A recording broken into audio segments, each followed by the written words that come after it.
ಎಲ್ಲರಿಗೂ ನಮಸ್ಕಾರ ಹಾಗೂ ಆಸಕ್ತಿ ಅಕಾಡೆಮಿಗೆ ಸ್ವಾಗತ.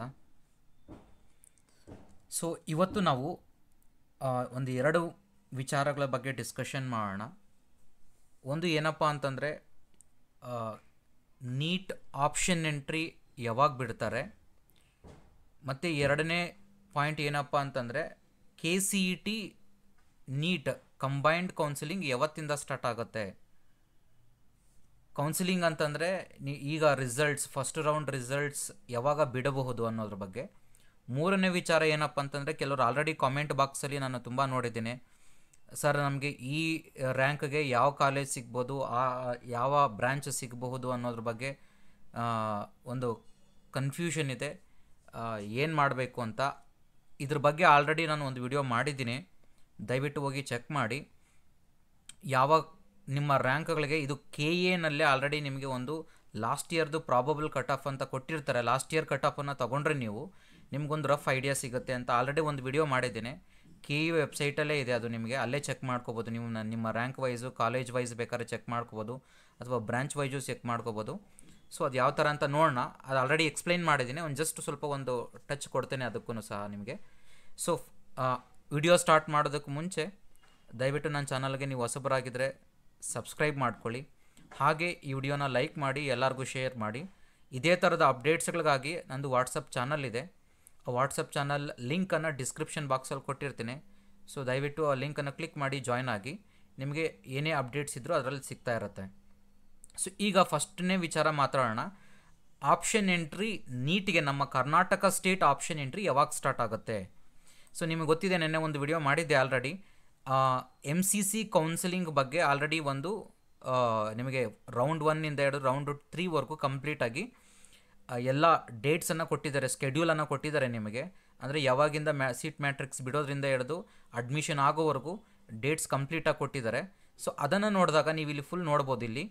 ಇಲ್ಲಿ first round all India quota counselling start ಆಗುವಂಥದ್ದು ನಿಮಗೆ ಆ್ಯಕ್ಚುಲಿ ಕೊಟ್ಟಿರೋದಿಲ್ಲಿ 21 ಜುಲೈಯಿಂದ ಅಂತ ಹೇಳಿರೋದಿಲ್ಲಿ. ಪ್ರೋಸೆಸ್ ಸ್ಟಾರ್ಟ್ ಆಗೋದು, ರಿಜಿಸ್ಟ್ರೇಷನ್ ಸ್ಟಾರ್ಟ್ ಆಗುವಂಥದ್ದು ನೋಡ್ಬೋದು. ಇಲ್ಲಿ 21 ಜುಲೈಗೆ ರಿಜಿಸ್ಟ್ರೇಷನ್ ಸ್ಟಾರ್ಟ್ ಆಗುತ್ತೆ ನಿಮಗೆ. ಅದು ಆದಮೇಲೆ ನಿಮಗೆ verification of joint candidates by MCC is 7th August 8th August ಅಂತ ಕೊಟ್ಟಿದ್ದಾರೆ. ಇಲ್ಲಿ ಗೊತ್ತಿರಬೇಕಾಗಿರೋ ಒಂದು ವಿಚಾರ ಏನಪ್ಪ ಅಂದರೆ, ನಿಮಗೆ ಕೆಲವು ಸ್ಟೂಡೆಂಟ್ಸು MCC ಕೌನ್ಸಿಲಿಂಗಲ್ಲೂ ಪಾರ್ಟಿಸಿಪೇಟ್ ಮಾಡ್ತಾರೆ, ನಮ್ಮ KA ಪಾರ್ಟಿಸಿಪೇಟ್ ಮಾಡ್ತಾರೆ ಕೌನ್ಸಿಲಿಂಗ್ ಪ್ರೋಸೆಸ್ಸಲ್ಲಿ. ಹಾಗಾಗಿರೋದ್ರಿಂದ ಸ್ವಲ್ಪ ಇಲ್ಲಿ ಕನ್ಫ್ಯೂಷನ್ ಆಗುವಂಥ ಚಾನ್ಸಸ್ ಇರುತ್ತೆ, ಅದನ್ನು ಅರ್ಥ ಮಾಡ್ಕೊಳ್ಳಿ ಫಸ್ಟು. ಇಲ್ಲಿ ಏನಪ್ಪ ಇಲ್ಲ ಅಂತಂದರೆ, ಈಗ MCCನಲ್ಲಿ ಯಾರು ಕೌನ್ಸಿಲಿಂಗನ್ನು ಪಾರ್ಟಿಸಿಪೇಟ್ ಮಾಡ್ತಿರ್ತೀರ ಅವರಿಗೆ ರಿಸಲ್ಟ್ಸ್ ಫಸ್ಟ್ ರೌಂಡಿನ ರಿಸಲ್ಟ್ಸ್ ಬಿಡುವಂಥದ್ದು ನೀವು ನೋಡ್ಬೋದು. ಇಲ್ಲಿ 31ನೇ ತಾರೀಕು ಜುಲೈ, 31 ಜುಲೈ ನಿಮಗೆ ಇಲ್ಲಿ ರಿಸಲ್ಟ್ಸನ್ನು ಅನೌನ್ಸ್ ಮಾಡ್ತಾರೆ, ಫಸ್ಟ್ ರೌಂಡ್ ರಿಸಲ್ಟ್ಸ್. ಅಷ್ಟರ ಒಳಗಡೆ ನಮ್ಮ ಪ್ರೋಸೆಸ್ ಮುಗ್ದಿರಬೇಕು, ನಮ್ಮ ಸ್ಟೇಟ್ ರ್ಯಾಂಕಿಂಗ್ ಪ್ರೋಸೆಸ್ಸು ಮುಗ್ದಿರಬೇಕು, ರೆಡಿ ಇರಬೇಕು. ನಮಗೆ ಏನು ಪ್ರೋಸೆಸ್ ಅಂತಂದರೆ, ಈಗ ನಿಮ್ಗೆ ಗೊತ್ತಿದೆ ನೀಟ್ ಆಪ್ಷನ್ ಎಂಟ್ರಿ ಇನ್ನೂ ಬಿಟ್ಟಿಲ್ಲ. ಯಾವಾಗ ಬಿಡ್ತಾರೆ ಹಾಗಾದ್ರೆ ಆಪ್ಷನ್ ಎಂಟ್ರಿ ನಿಮಗೆ ಅಂತಂದರೆ, ನಿಮ್ಗೆ ಗೊತ್ತಿದೆ ಆ್ಯಕ್ಚುಲಿ ಇನ್ನೂ ವೆರಿಫಿಕೇಷನ್, ಇನ್ನೂ ಹೊಸದಾಗಿ ಅಪ್ಲಿಕೇಶನ್ ಹಾಕಿರುವಂಥ ಕ್ಯಾಂಡಿಡೇಟ್ಸ್ಗಳ ವೆರಿಫಿಕೇಷನ್ನೇ 19ನೇ ತಾರೀಕುವರೆಗೂ ನಡೆಯುತ್ತೆ. 19ನೇ ತಾರೀಕುವರೆಗೂ ಮುಗಿದ್ರೆ ಅದಾದಮೇಲೆ ಎಲ್ಲ ವೆರಿಫಿಕೇಷನ್ ಆದಮೇಲೆ, ಡಾಕ್ಯುಮೆಂಟ್ ವೆರಿಫಿಕೇಷನ್ ಆದಮೇಲೆ ನಿಮಗೆ ಒಂದು 3-4 ದಿನ ನಿಮಗೆ ಕಂಪ್ಲೀಟಾಗಿ ಆಪ್ಷನ್ ಎಂಟ್ರಿಗೆ ಒಂದು ಐ ಥಿಂಕ್ ಏನಾದ್ರು ಮಾಡ್ಬೋದು ಅಂತಂದರೆ, ಅವರು ಒಂದು 21ನೇ ತಾರೀಕು ಅಥವಾ 22ನೇ ತಾರೀಕು ನಿಮಗೆ ಆಪ್ಷನ್ ಎಂಟ್ರಿಯನ್ನು ಬಿಡಬಹುದು. ಸೊ ನನಗನ್ಸಿದ ಮಟ್ಟಿಗೆ 21ನೇ ತಾರೀಕಿಂದನೇ ಆಪ್ಷನ್ ಎಂಟ್ರಿ ಬಿಡ್ಬೋದು, ಸೋಮವಾರ. ಅವತ್ತು ಆಪ್ಷನ್ ಎಂಟ್ರಿ ಬಿಟ್ಟರೆ ನಿಮಗೆ ಆಲ್ಮೋಸ್ಟ್ ಒಂದು 3-4 ದಿನ ಆಪ್ಷನ್ ಎಂಟ್ರಿಗೆ ಚಾಯ್ಸ್ ಕೊಡ್ತಾರೆ ನಿಮಗೆ ಎಂಟ್ರಿ ಮಾಡ್ಕೊಳ್ಳೋಕ್ಕೆ. ಅದಾದಮೇಲೆ ಅವರು ಮಾರ್ಕ್ ರಿಸಲ್ಟ್ಸನ್ನು ಬಿಡಬೇಕಾಗತ್ತೆ. ಮಾರ್ಕ್ ರಿಸಲ್ಟ್ಸ್ಗೆ ಒಂದು 2 ದಿನ ಟೈಮ್ ತೊಗೊಳುತ್ತೆ. ಅಂದರೆ ಮಾರ್ಕ್ ರಿಸಲ್ಟ್ಸ್ ಆದಮೇಲೆ ನಿಮಗೆ ಎಡಿಟ್ ಮಾಡ್ಕೊಳ್ಳುವಂಥ ಆಪ್ಷನ್ ಸಿಗುತ್ತೆ. ಪ್ರಾಬಬಲಿ ನಿಮ್ಗೆ ಅದು 28-29ನೇ ತಾರೀಕುವರೆಗೂ ಹೋಗ್ಬೋದು. ಅದು ಆದಮೇಲೆ ನಮ್ಮ ಫಸ್ಟ್ ರೌಂಡ್ ರಿಸಲ್ಟ್ಸ್, ಅಂದರೆ ಈ ಫಸ್ಟ್ ರೌಂಡ್ MCC ರಿಸಲ್ಟ್ಸ್ ಏನಿರುತ್ತೆ ಅದರ ನೆಕ್ಸ್ಟ್ ಡೇನೇ ನಾವು ಬೇಕಾದ್ರೆ ಆ್ಯಕ್ಚುಲಿ ನಮಗೆ ಇಲ್ಲಿ ರಿಸಲ್ಟ್ಸನ್ನು, ಅಂದರೆ ಫಸ್ಟ್ ರೌಂಡಿನ ನಮ್ಮ KA ರಿಸಲ್ಟ್ಸನ್ನು ಬಿಟ್ಟರೆ ಆ್ಯಕ್ಚುಲಿ ನಮ್ಮ ಕರ್ನಾಟಕದ ಸ್ಟೂಡೆಂಟ್ಸ್ಗಳಿಗೆ ಅದು ಯೂಸ್ ಆಗುತ್ತೆ. ಹೇಗೆ ಯೂಸ್ ಆಗುತ್ತೆ ಅಂತಂದರೆ, ಬಿಡಬೇಕು ಆ್ಯಕ್ಚುಲಿ, ಆ ಥರ ಬಿಟ್ಟರೆ ನಮ್ಮ ಕರ್ನಾಟಕದ ಸ್ಟೂಡೆಂಟ್ಸ್ಗಳಿಗೆ ತುಂಬ ಯೂಸ್ ಆಗುತ್ತೆ. ಯಾಕೆಂದರೆ ನಿಮ್ಗೆ ಗೊತ್ತಿದೆ, ಈಗ ಅಲ್ಲಿ ಫಸ್ಟ್ ರೌಂಡಲ್ಲಿ ಆಪ್ಷನ್ ಎಂಟ್ರಿ ಬಿಟ್ಟಿದ್ದಾದಮೇಲೆ ರಿಸಲ್ಟ್ಸನ್ನು ಬಿಟ್ಟಿದ್ದಾದಮೇಲೆ ಫಸ್ಟ್ ರೌಂಡದು 31ನೇ ತಾರೀಕು ರಿಸಲ್ಟ್ ಬಿಟ್ಟಿದ್ದಾದಮೇಲೆ ನೆಕ್ಸ್ಟ್ ಅವರು ಅಡ್ಮಿಷನ್ ಕೌನ್ಸಿಲಿಂಗ್ ಅಂದರೆ ಫುಲ್ ಪ್ರೋಸೆಸ್ ನಿಮಗೆ ಫೀಸ್ ಪೇಮೆಂಟು ಎಲ್ಲನೂ ನಿಮಗೆ 1ನೇ ತಾರೀಕಿಂದ 6ನೇ ತಾರೀಕುವರೆಗೂ ಫುಲ್ ಪೇಮೆಂಟ್ ಎಲ್ಲ ಮಾಡಬೇಕಾಗುತ್ತೆ. ಆ 1ನೇ ತಾರೀಕು ನಮ್ಮ ರಿಸಲ್ಟ್ಸ್ ಬಿಟ್ಟರೆ ಏನಾಗುತ್ತೆ ಅಂದರೆ ಆಗ ಕನ್ಫ್ಯೂಷನ್ ಅವಾಯ್ಡ್ ಆಗುತ್ತೆ. ಈಗ ಅಲ್ಲೂ ಅಟೆಂಡ್ ಮಾಡಿರ್ತಾರೆ, ಇಲ್ಲೂ ಅಟೆಂಡ್ ಮಾಡಿರ್ತಾರೆ, ಎರಡರಲ್ಲಿ ಯಾವ ಚೂಸ್ ಮಾಡ್ಕೋಬೋದು ಅನ್ನೋಂಥದ್ದು ಕನ್ಫ್ಯೂಷನ್ ಅವಾಯ್ಡ್ ಆಗುತ್ತೆ. ಸೊ ಇದು ಮೇಜರ್ ಇಂಪಾರ್ಟೆಂಟ್ ಪಾಯಿಂಟ್. ಇದನ್ನು ಕೆ ಎ ಅವರು ಕನ್ಸಿಡರ್ ಮಾಡಿದ್ರೆ ತುಂಬ ಒಳ್ಳೆಯದು. ಆ್ಯಕ್ಚುಲಿ ನಮ್ಮ ಕರ್ನಾಟಕದ ನೀಟ್ ವಿದ್ಯಾರ್ಥಿಗಳಿಗೆ ತುಂಬ ಯೂಸ್ ಆಗುತ್ತೆ ಇದು. ಈ ಪಾಯಿಂಟನ್ನು ಒಂದು ಮೈಂಡಲ್ಲಿ ಇಟ್ಕೊಂಡು ಬಿಟ್ಟರೆ ನಮ್ಮ ಕರ್ನಾಟಕದ ವಿದ್ಯಾರ್ಥಿಗಳಿಗೆ ಖಂಡಿತವಾಗಿ ಯೂಸ್ ಆಗುತ್ತೆ. ಯಾಕಂದರೆ ಕೆಲವರು ಅಲ್ಲೂ ಅಟೆಂಡ್ ಮಾಡಿರ್ತಾರೆ, ಇಲ್ಲೂ ಅಟೆಂಡ್ ಮಾಡಿರ್ತಾರೆ. ಈಗ ಆ 5ನೇ ತಾರೀಕು ಒಂದು 4-5ನೇ ತಾರೀಕು ಆದಮೇಲೆ ಬಿಟ್ಟರೆ ಏನಾಗುತ್ತೆ ಅಂತಂದರೆ, ಈಗ ಅವರು ನಾನು ಫಸ್ಟ್ ರೌಂಡು MCCನಲ್ಲಿ ಸಿಕ್ಕಿರುವಂಥ ಕಾಲೇಜಿಗೆ ಅಡ್ಮಿಷನ್ ಆಗಬೇಕಾ ಬೇಡವಾ, ಇಲ್ಲ KEನಲ್ಲಿ ಸಿಗುತ್ತಾ ಒಳ್ಳೆ ಕಾಲೇಜ್ ಇದಕ್ಕಿಂತ ಅಂತ ಅವಾಗ ಕನ್ಫ್ಯೂಷನಲ್ಲಾಗಿ ಸೊ ಆಗ ತುಂಬ ಕಷ್ಟ ಆಗುತ್ತೆ ನಮ್ಮ ಸ್ಟೂಡೆಂಟ್ಗಳಿಗೆ. ಸೊ ಹಾಗಾಗಿರೋದ್ರಿಂದ 1ನೇ ತಾರೀಕು ಪ್ರಾಬ್ಲಿ 1ನೇ ತಾರೀಕಿಂತೂ ಈ ಕಡೆ ಅಂತಂದರೆ ಕಷ್ಟ ಆಗುತ್ತೆ, ರಿಸಲ್ಟ್ಸ್ ಬಿಡೋದಿಲ್ಲ. 1ನೇ ತಾರೀಕು ಅಥವಾ 2ನೇ ತಾರೀಕು 2-3ನೇ ತಾರೀಕು ಒಳಗಡೆ ಬಿಟ್ಟರೆ ನಮ್ಮ ಸ್ಟೂಡೆಂಟ್ಸ್ಗಳಿಗೆ ನಿಜವಾಗ್ಲೂ ಕರ್ನಾಟಕದ ನೀಟ್ ಸ್ಟೂಡೆಂಟ್ಸ್ಗಳಿಗೆ ತುಂಬ ಒಳ್ಳೆಯದಾಗುತ್ತೆ. ಸೊ ಇದನ್ನು ಒಂದು ಪಾಯಿಂಟನ್ನು ಕನ್ಸಿಡರ್ ಮಾಡ್ಕೋಬೇಕು ಅಂತ ನಾನು ಅಂದ್ಕೊಳ್ತಾ ಇದ್ದೀನಿ. ಬಟ್ ಪ್ರಾಬಬ್ಲಿ ಅದೇ ಥರನೇ ಆಗುತ್ತೆ ಅಂತ ಅಂದ್ಕೊಂಡಿದ್ದೀನಿ. ಯಾಕಂದರೆ ಆ ಥರನೇ ನಿಮಗೆ ಸ್ಕೆಡ್ಯೂಲನ್ನು ಫಿಕ್ಸ್ ಮಾಡಿದ್ರೆ ಮಾತ್ರ ನಮ್ಮ ಕರ್ನಾಟಕದ ಸ್ಟೂಡೆಂಟ್ಗಳು MCC ಕೌನ್ಸಿಲಿಂಗನ್ನು ಅಟೆಂಡ್ ಮಾಡೋಕ್ಕಾಗತ್ತೆ, ಇಲ್ಲ ಅಂತಂದರೆ ತುಂಬ ಪ್ರಾಬ್ಲಮ್ ಆಗುತ್ತೆ. ಸೊ ಇದು ಫಸ್ಟ್ ರೌಂಡು. ಈಗ ನಮ್ಮ ಕರ್ನಾಟಕದ ನಾನು ಈಗಲೇ ಹೇಳಿದ್ದೀನಿ, ಹೀಗೆ ನಿಮಗೆ ಆ ಕೌನ್ಸಿಲಿಂಗ್ ಫಸ್ಟ್ ರೌಂಡ್ ರಿಸಲ್ಟ್ಸ್ ಅಂತೂ ನಿಮಗೆ ಆಲ್ಮೋಸ್ಟ್ ಸಿಗುವಂಥದ್ದು ನಿಮಗೆ ಮಾರ್ಕ್ ರೌಂಡದ ರಿಸಲ್ಟ್ಸ್ ಬೇಗ ಸಿಗುತ್ತೆ. ಒಂದು 25-26ನೇ ತಾರೀಕು ಒಳಗಡೆ ರಿಸಲ್ಟ್ಸ್ ಸಿಗುತ್ತೆ. ಅದಾದ ನಂತರ ನಿಮಗೆ ಫಸ್ಟ್ ರೌಂಡಿನ ರಿಸಲ್ಟ್ಸು ಪ್ರಾಬಬಲಿ ನಮಗೆ ಆಗಸ್ಟ್ 1 ಅಥವಾ ಆಗಸ್ಟ್ 2 ದಿವಸ ನಿಮಗೆ ರಿಸಲ್ಟ್ಸ್ ಸಿಗುತ್ತೆ. ಸೊ ಅದ್ರ ಒಳಗಡೆ ಆಪ್ಷನ್ ಎಂಟ್ರಿನೆಲ್ಲ ನೀಟಾಗಿ ಪ್ರಾಪರಾಗಿ ಪ್ಲ್ಯಾನ್ ಮಾಡ್ಕೊಳ್ಳಿ. ಆಪ್ಷನ್ ಎಂಟ್ರಿನ ಯಾವುದೇ ಮಿಸ್ ಮಾಡ್ಕೊಳ್ಳೋಕೆ ಹೋಗಬೇಡಿ. ಕೆಲವರೆಲ್ಲ ಕನ್ಫ್ಯೂಷನ್ ಮಾಡ್ಕೊಂಡಿದ್ದಾರೆ. ನಾನು ಅವತ್ತು ಎಕ್ಸ್ಪ್ಲೈನ್ ಮಾಡಿದ್ರು, ಯೂಟ್ಯೂಬ್ ವಿಡಿಯೋದಲ್ಲಿ ಮಾಡಿ ಒಂದು ವಿಡಿಯೋದಲ್ಲಿ ಎಕ್ಸ್ಪ್ಲೈನ್ ಮಾಡಿದ್ರು ಕನ್ಫ್ಯೂಷನ್ ಮಾಡ್ಕೊಳ್ತಿದ್ದಾರೆ. ಇಂಜಿನಿಯರಿಂಗ್ ಮತ್ತೆ ಹೇಳ್ತೀನಿ, ಇದು ಇಂಜಿನಿಯರಿಂಗ್ ಕಮ್ ನೀಟ್ ಎರಡೂ ನೀವು ಕೌನ್ಸಿಲಿಂಗ್ ಅಟೆಂಡ್ ಮಾಡುವಂಥದ್ದು. ನಿಮಗೆ ಕನ್ಫ್ಯೂಷನ್ ಆದರೆ ಅರ್ಥ ಮಾಡ್ಕೊಳ್ಳಿ ಅಂತ ನಾನು ಆ್ಯಕ್ಚುಲಿ ಒಂದು ವಿಡಿಯೋ ಮಾಡಿದ್ದೀನಿ, ಚೆಕ್ ಮಾಡ್ಕೊಳ್ಳಿ. ಕಂಬೈನ್ಡ್ ಕೌನ್ಸಿಲಿಂಗಲ್ಲಿ ಆಪ್ಷನ್ ಎಂಟ್ರಿ ಯಾವ ಥರ ಮಾಡೋದು ಅಂತ. ಈಗ ಆಗಲೇ ಇಂಜಿನಿಯರಿಂಗ್ ಬಿಟ್ಟಿದ್ರು ಕೆಲವರು ಏನು ಮಾಡ್ಕೊಂಡು ಹೋಗಿದ್ದಾರೆ, ಇಲ್ಲ ಸರ್ ನಾನು ಫಸ್ಟೆಲ್ಲ ಇಂಜಿನಿಯರಿಂಗ್ ಹಾಕ್ಬಿಡ್ತೀನಿ ಆಮೇಲೆ ಮೆಡಿಕಲ್ ಹಾಕ್ತೀನಿ, ಆ ಥರ ನೀವು ಮಾಡ್ಕೊಂಡು ನಿಮ್ಮ ಆಪ್ಷನ್ ಪ್ರಿಯಾರಿಟಿ ಆರ್ಡ್ರಲ್ಲಿ ಎಂಟ್ರ್ ಮಾಡ್ಕೋಬೇಕು. ನಿಮಗೆ ಮೆಡಿಕಲ್ ಬೇಕಾಗಿದ್ದರೆ ಈಗ ನನಗೊಂದು 5 ಕಾಲೇಜ್ ಮೆಡಿಕಲ್ ಹಾಕ್ಕೊಳ್ತೀನಿ, ಆಮೇಲೆ 5 ಕಾಲೇಜ್ ಇಂಜಿನಿಯರಿಂಗು. ನಿಮ್ಮ ಪ್ರಿಯಾರಿಟಿ ಏನಿದೆ ಅದರ ಪ್ರಕಾರವಾಗಿಯೇ ಎಂಟ್ರಿ ಮಾಡ್ಕೊಳ್ಳಿ. ಅರ್ಥ ಮಾಡ್ಕೊಳ್ಳಿ. ಮೆಡಿಕಲ್ ಆಗಲಿ ಇಂಜಿನಿಯರಿಂಗ್ ಆಗಲಿ ಇಂಜಿನಿಯರಿಂಗ್ ಬ್ರಾಂಚಸ್ ಆಗಲಿ ಸುಮ್ಮನೆ ನೀವು ರ್ಯಾಂಡಮಾಗಿ ಹಾಕ್ಕೊಂಡು ಹೋಗಿದ್ದೀರಾ ಅಂತಂದರೆ ನಿಮ್ಮ ಸೀಟಿಗೆ ಪ್ರಾಬ್ಲಮ್ ಆಗುತ್ತೆ. ಅದನ್ನು ಅರ್ಥ ಮಾಡ್ಕೊಳ್ಳಿ. ಯಾವುದೋ ಒಂದು ಕಾಲೇಜ್ ಸಿಕ್ಬಿಡುತ್ತೆ ರ್ಯಾಂಡಮಾಗಿ ಕಾಲೇಜಿಗೆ, ಅದಕ್ಕೆ ನಿಮ್ಮ priority order first priority Nandi college, ಇಲ್ಲ ಅಂದರೆ ನೆಕ್ಸ್ಟ್ ಕಾಲೇಜು, ಇದಿಲ್ಲ ಅಂದರೆ ನೆಕ್ಸ್ಟ್ ಕಾಲೇಜು, ಆ ಥರ ನಿಮ್ಮ ಪ್ರಿಯಾರಿಟಿ ಆರ್ಡ್ರಲ್ಲೇ ಎಂಟ್ರ್ ಮಾಡ್ಕೊಂಡು ಹೋಗಿ. ಅಂದರೆ ನೀವು ಹಾಕಿದ್ದೆಲ್ಲ ಸಿಕ್ಬಿಡುತ್ತೆ ಅಂತಲ್ಲ, ಬಟ್ ಪ್ರಿಯಾರಿಟಿ ವೈಸು ನೀವು ಹಾಕ್ಕೊಳ್ಳಿ. ನನಗೆ ಈ ಕಾಲೇಜ್ ಸಿಕ್ಕರೂ ಓಕೆ, ಅದಕ್ಕಿಂತ ಈ ಕಾಲೇಜ್ ಸಿಕ್ಕರೂ ಓಕೆ, 2ನೇ ಕಾಲೇಜು, 2nd 3rd ಕಾಲೇಜ್ ಸಿಕ್ಕರೂ ಓಕೆ, ಈ ಥರ ಪ್ರಿಯಾರಿಟಿ ಆರ್ಡ್ರಲ್ಲಿ ಹಾಕ್ಕೊಂಡು ಹೋಗಬೇಕು. ಇಲ್ಲಾಂದರೆ ನೀವು ಕೌನ್ಸಿಲಿಂಗಲ್ಲಂತೂ ಖಂಡಿತವಾಗಿ ನಿಮ್ಮ ಸೀಟ್ ಹೋಗುವಂಥ ಚಾನ್ಸಸ್ ಇರುತ್ತೆ. ಸೊ ನೀಟಾಗಿ ಸ್ವಲ್ಪ ಚೆಕ್ ಮಾಡ್ಕೊಂಡು ಅದನ್ನು ಎಂಟ್ರಿ ಮಾಡ್ಕೊಳ್ಳಿ ಎಲ್ಲನೂ ಪ್ರಾಪರಾಗಿ ಆಪ್ಷನ್ ಎಂಟ್ರಿನ.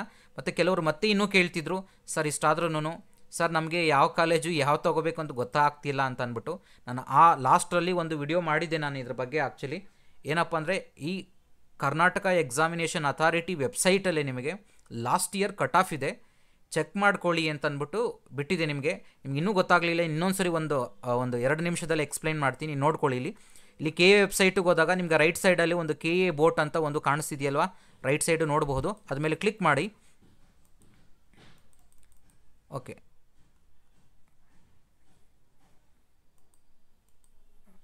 ಇಲ್ಲಿ ಬನ್ನಿ, ಪ್ರವೇಶ ಬನ್ನಿ. 2 ವೇ ಇದೆ ನಿಮಗೆ. ಪ್ರವೇಶ ಬಂದಾಗ ನಿಮಗೆ ಹಿಂದಿನ ವರ್ಷದ ವಿವರಗಳು ಅಂತ ಇದೆ, ಅಲ್ಲಿ ಕ್ಲಿಕ್ ಮಾಡಿ. ಈಗ UGCET ಬೇಕಾ ಅಥವಾ PG ಆಯುಷ UG ನೀಟ ಕಂಪ್ಲೀಟಾಗಿ ಎಲ್ಲ ಡೀಟೇಲ್ಸ್ ಇದೆ. ನಾನು ಫಾರ್ ಎಕ್ಸಾಂಪಲ್ UGCET ತೊಗೊಳ್ತೇನೆ. ಲಾಸ್ಟ್ ಒಂದು ವಿಡಿಯೋ ಮಾಡಿದ್ದೀನಿ, ಅದರಲ್ಲಿ ಇದೆ, ಚೆಕ್ ಮಾಡ್ಕೊಳ್ಳಿ. ಜಸ್ಟ್ ಒಂದು ಕ್ವಿಕ್ಕಾಗಿ ರಿವೈಸ್ ಮಾಡ್ತೇನೆ ನಿಮಗೆ. ಸೊ ಇಲ್ಲಿ ನೋಡ್ಬೋದು ನೀವು ಕಂಪ್ಲೀಟಾಗಿ ಲಾಸ್ಟ್ ಇಯರ್ದೆಲ್ಲ ಕಟ್ ಆಫ್ ಎಲ್ಲ ಇಲ್ಲೇ ಇದೆ. ನೀವು ಬೇಕಾದ್ರೆ ಫುಲ್ಲು PDF ಇದೆ, ಕಂಪ್ಲೀಟಾಗಿ ಚೆಕ್ ಮಾಡ್ಕೊಳ್ಳಿ. ಇಲ್ಲ ಅಂತಂದರೆ ರೈಟ್ ಸೈಡಲ್ಲಿ ನಾನು ಈಗ ಹೇಳಿದ್ನಲ್ಲ ಬೋಟ್ ಅಂತ ಇದೆಯಲ್ಲ ನೋಡಿ, ಇಲ್ಲಿ ನೋಡಿ ರೈಟ್ ಸೈಡಲ್ಲಿ KA boat need help KA boat ಅಂತ ಇದೆಯಲ್ವಾ, ಅದ್ರ ಮೇಲೆ ಕ್ಲಿಕ್ ಮಾಡಿ. ಕ್ಲಿಕ್ ಮಾಡಿದಾಗ ನಿಮಗೆ ಈ ಥರ ಓಪನ್ ಆಗುತ್ತೆ. ಅದರಲ್ಲಿ ನೀವು ಲ್ಯಾಂಗ್ವೇಜನ್ನು ಚೂಸ್ ಮಾಡ್ಕೊಳ್ಳಿ, ನೀವು ಯಾವ ಕಂಫರ್ಟಬಲ್ ಇರ್ತೀರೋ ಆ ಲ್ಯಾಂಗ್ವೇಜನ್ನು ಚೂಸ್ ಮಾಡ್ಕೊಂಡಾಗ ನಿಮಗೆ ಇಲ್ಲಿ ಡಿಫ್ರೆಂಟ್ ವೆರೈಟಿ ಬರುತ್ತೆ. ನಿಮಗೆ ಇಲ್ಲಿ ಬಂದಾಗ ಆಪ್ಷನ್ಸ್ ಬಂದಾಗ ಇಲ್ಲಿ last year cut off rank ಅಂತ ಇದೆ ನೋಡಿ, ಅದ್ರ ಮೇಲೆ ಕ್ಲಿಕ್ ಮಾಡಿ. ನಿಮಗೆ ಯಾವ ಕೋರ್ಸ್ ಬೇಕೋ ಸೆಲೆಕ್ಟ್ ಮಾಡ್ಕೊಳ್ಳಿ. ನಾನು UGCET ಸೆಲೆಕ್ಟ್ ಮಾಡ್ತೀನಿ. ಎಕ್ಸಾಮ್ ನೀಟ್ ಬೇಕಾದ್ರೆ ನೀಟು ಸೆಲೆಕ್ಟ್ ಮಾಡ್ಕೋಬೋದು. ನೀವು search by rank, search by course, search by college ಅಂತ ಇದೆ. ನೀವು ಯಾವ ಥರ ಬೇಕು ನಿಮ್ಗೆ ನಿಮ್ಮ ರ್ಯಾಂಕ್ ವೈಸ್ ಚೆಕ್ ಮಾಡಬೇಕಾ ಚೆಕ್ ಮಾಡ್ಕೊಳ್ಳಿ, ಅಥವಾ ಕಾಲೇಜ್ ವೈಸ್ ಚೆಕ್ ಮಾಡ್ಕೋಬೇಕಾ, ಯಾವ ಕಾಲೇಜಲ್ಲಿ ಎಷ್ಟೆಷ್ಟು ಕಟ್ ಆಫ್ ಇತ್ತು ಲಾಸ್ಟ್ ಇಯರ್ ಅಂತ ಎಲ್ಲ ಸಿಗುತ್ತೆ. ನಾನು ಫಸ್ಟ್ ರ್ಯಾಂಕ್ ಎಂಟರ್ ಮಾಡ್ತೀನಿ, ಯಾಕಂದರೆ ನಿಮ್ಗೆ ಅದು ಎಲ್ಲ ಫಸ್ಟ್ ರ್ಯಾಂಕ್ವರೆಗೆ ಎಲ್ಲ ಕಾಲೇಜಸ್ ಕವರ್ ಆಗುತ್ತೆ. ಅದಕ್ಕೆ ಇಲ್ಲಿ ಯಾಕಂದ್ರೆ ನಿಮ್ಮ ಇಲ್ಲಿ ಪ್ರಿಫರೆನ್ಸ್ ನಾನು ಹೇಳ್ತಿರೋದು, ನೀವು ಯಾವ ಬೇಕಾದ್ರೂ ಸೆಲೆಕ್ಟ್ ಮಾಡ್ಕೊಳ್ಳಿ. ನಾನು ಇಲ್ಲಿ ಫಾರ್ ಎಕ್ಸಾಂಪಲ್ BSc, ಕೆಲವರು ಕೇಳ್ತಿದ್ರು ಸರ್ BSc ಅಗ್ರಿಕಲ್ಚರ್, ಈ ವರ್ಷ ಒಂದು ಅಡಿಷನಲ್ ಏನಪ್ಪ ಅನ್ನೋದನ್ನ ಮೈಂಡಲ್ಲಿ ಇಟ್ಕೊಳ್ಳಿ. BSc ಅಗ್ರಿಕಲ್ಚರಲ್ಲಿ ಎರಡು, ಒಂದು ಜನರಲ್ಲು ಮತ್ತು ಇನ್ನೊಂದು ಪ್ರಾಕ್ಟಿಕಲ್ಗೆ ಸಪ್ರೇಟ್ ಎಂಟ್ರಿಯನ್ನು ಮಾಡಬೇಕು ನೀವು ಆಪ್ಷನ್ ಎಂಟ್ರಿಯಲ್ಲಿ. ಅದನ್ನು ಮೈಂಡಲ್ಲಿ ಇಟ್ಕೊಳ್ಳಿ, ಯಾಕೆಂದರೆ ನೋಡ್ಬೋದು ನೀವಿಲ್ಲಿ ಲಾಸ್ಟು ಇನ್ನೊಂದು ಅಪ್ಡೇಟ್ ಇಲ್ಲೇ ಹಾಗೆ ಕೊಟ್ಬಿಡ್ತೇನೆ ಜೊತೆಗೆ, ಆಮೇಲೆ ಬರೋಣ ಆ ಪಾಯಿಂಟಿಗೆ.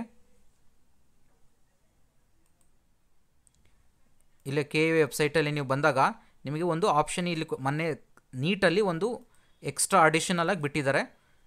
ಅಂದರೆ ಆಪ್ಷನ್ ಎಂಟ್ರಿ ಯಾವ ಥರ ಮಾಡೋದು ಅಂತ, ಆಯ್ಕೆ ಮಾರ್ಗದರ್ಶಿ ಅಂತ, ಪ್ರವೇಶ ಮಾರ್ಗದರ್ಶಿ ಅಂತ, ಅದರಲ್ಲಿ ನಿಮಗೆ ಯಾವ ಥರ ಆಪ್ಷನ್ ಎಂಟ್ರಿ ಮಾಡೋದು ಅನ್ನೋದ್ರ ಬಗ್ಗೆ ಡೀಟೇಲಾಗಿ ಎಕ್ಸ್ಪ್ಲೈನ್ ಮಾಡಿದ್ದಾರೆ. ಅದ್ರ ಮುಂಚೆ ವಿಡಿಯೋನೂ ಮಾಡಿದ್ದೀನಿ, ಚೆಕ್ ಮಾಡ್ಕೊಳ್ಳಿ.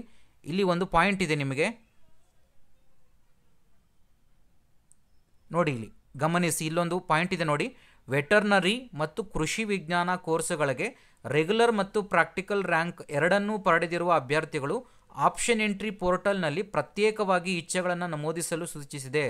ಅಂದರೆ ಒಂದು ಕಾಲೇಜಿನಲ್ಲಿ ರೆಗ್ಯುಲರ್ ಸೀಟುಗಳು ಹಾಗೂ ಪ್ರಾಕ್ಟಿಕಲ್ ಸೀಟುಗಳ ಪಟ್ಟಿ ಬೇರೆಯಾಗಿ ನೀಡಲಾಗಿದೆ. ಕಾಲೇಜುಗಳ ಕೋಡ್ ಸಹ ಬೇರೆಯಾಗಿದೆ.